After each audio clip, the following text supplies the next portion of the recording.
When Beck first became unwell, she was extremely tired. She had a loss of appetite. She wasn't eating very well and her food wasn't staying in. We noticed that she had an increase in bowel movements and we just knew that something wasn't quite right. So we saw our family doctor and then we went to a paediatrician and additional tests were done. The information that we were receiving was pointing more towards that she had Crohn's or ulcerative colitis. And so we were in one way relieved when we found out that she had a diagnosis, because it meant that we could move forward with her treatment and to get her the care that she needed. It was quite a roller coaster. The whole last 2 years has been an emotional roller coaster for the family. There's been some days that have been really, really tough, but it was also a relief getting the diagnosis.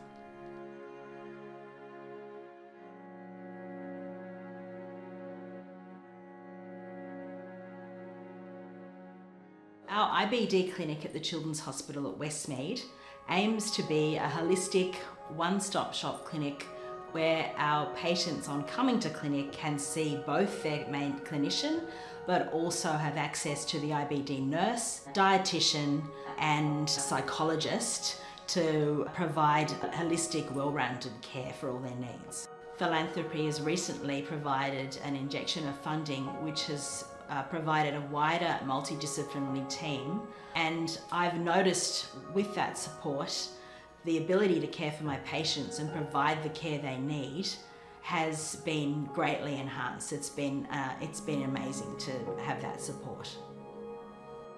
Beck was really unwell towards the end of last year.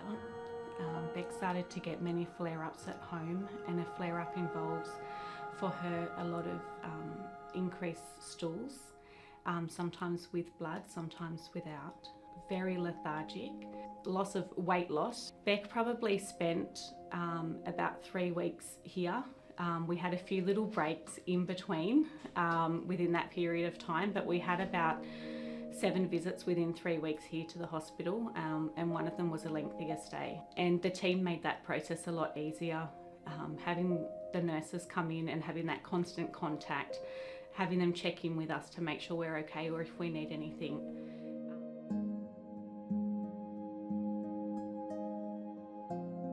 To see her back doing sports and back on the trampoline and, you know, running around and doing things that you want to see your 6-year-old doing was just so wonderful. So at the moment, Beck's doing really, really well.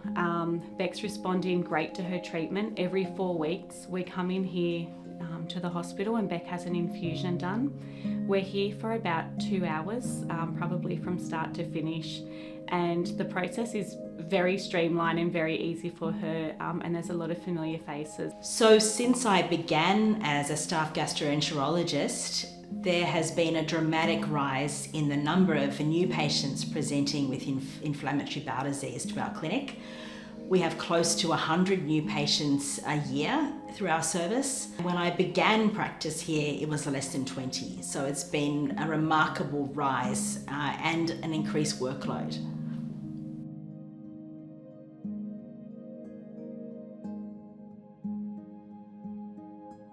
So when you have a child who is unwell, it surprises you, and for Beck it surprises me on how much she handles and how much she can cope with so well. At one stage I said to Beck, it's okay not to be okay, there's a lot of information, there's a lot to do. And she said, Mum, it's okay, getting sick is part of life and, you know, we can get through it. So Beck's teaching me so much. Thank you so much to the people that do donate to the Sydney Sick Kids Appeal. It makes a huge difference to the young children in our care and my ability to look after them.